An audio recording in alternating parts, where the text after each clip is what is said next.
All right, Mercedes new livery. Let's see it. Let's see it. You know what? I don't hate it. And here's why.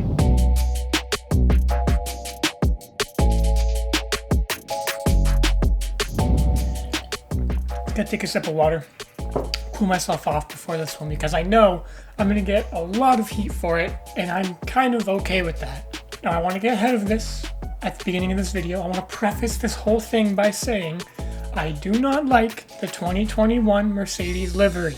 It does not look good.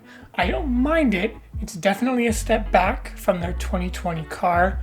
Let's just get that out of the way now, get it off our chests, and just move on. I do not think the renders do it justice whatsoever, and I withhold all of my judgments until I see it on track in Bahrain in just a couple of weeks' time. But the question that I sought out to answer when filming this video was, why did the Mercedes go from this to this? And to really understand why Mercedes have changed their look so drastically in such an opposite direction from what they had before, we actually need to look into the past, mainly at consumer electronics, and not so much in the very distant past, but in the very near past. Let me tell you, it has become more than common for companies to release new products with brand new designs that are extremely polarizing just for people like us to go crazy on Twitter and essentially give that company free marketing. And we all know how corporations work.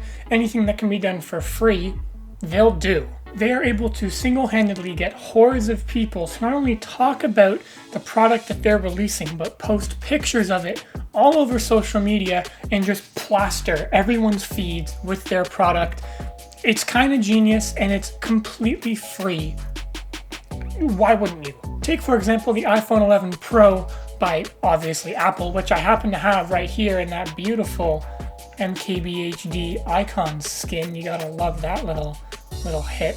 And when the phone first launched, everyone went to Twitter roasting Apple for the camera module, which some people claim to think looks like a stovetop. Get it? Roasted? Stovetop?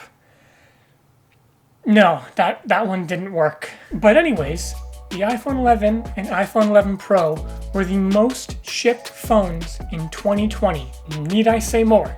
Then take the PS5, for example. Sony could have easily gone the Xbox route and made just a very sleek, simple, minimal slab that easily fits into people's home theater systems, and you don't have to worry about what it looks like.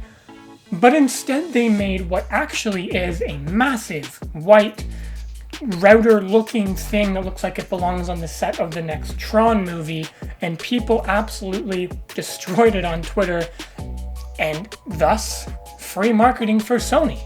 And guess what? Sony PS5, 4.2 million units sold. Xbox Series X, 2.8. Clearly, something is up here. For this livery in particular, it is abundantly clear that Mercedes wants to sell more of their AMG level trim cars because it's just everywhere on the livery. You can't miss it. They took the exact same approach as Apple and Sony and a plethora of other companies as well, made something that looks inherently bad, release it, and then have people go crazy on Twitter posting pictures of your thing, and that's exactly what happened this morning. Tomo went on and just posted AMG on the replies for every single tweet on F1 Twitter, which was hilarious, by the way. That killed me laughing. But it's true, and then a whole bunch of people started following suit, and I'm sure AMG was just looking at that going, thank you, keep it going, keep it coming. Now obviously it remains to be seen if this actually works for AMG until we see their long-term sales for this year of the AMG trim cars. But I'd like to hedge a bet and say it's probably gonna do pretty good for them. And to really just kind of sum up this whole video, corporations have clearly learned how to manipulate people on a mass scale and get them to market their products for free on social media, and you can't really blame them. The only way to get this to stop is to have mass amounts of people not put their opinions on Twitter, which just isn't going to happen, so we can just kiss that dream goodbye. But what do you guys think of the 2021 Mercedes W12 livery? I guess that's what it's technically called. I'd put it mid-tier for me. It's not bad, it's not good, but I'd love to hear what you guys have to think. And what's your number one favorite livery overall so far from this little first bit of liveries we're seeing for this season? But I hope you guys enjoyed watching this one as much as I enjoyed making it. Feel free to lick the stamp, send that subscribe button down below, drop a like if you really liked it, and don't miss the apex.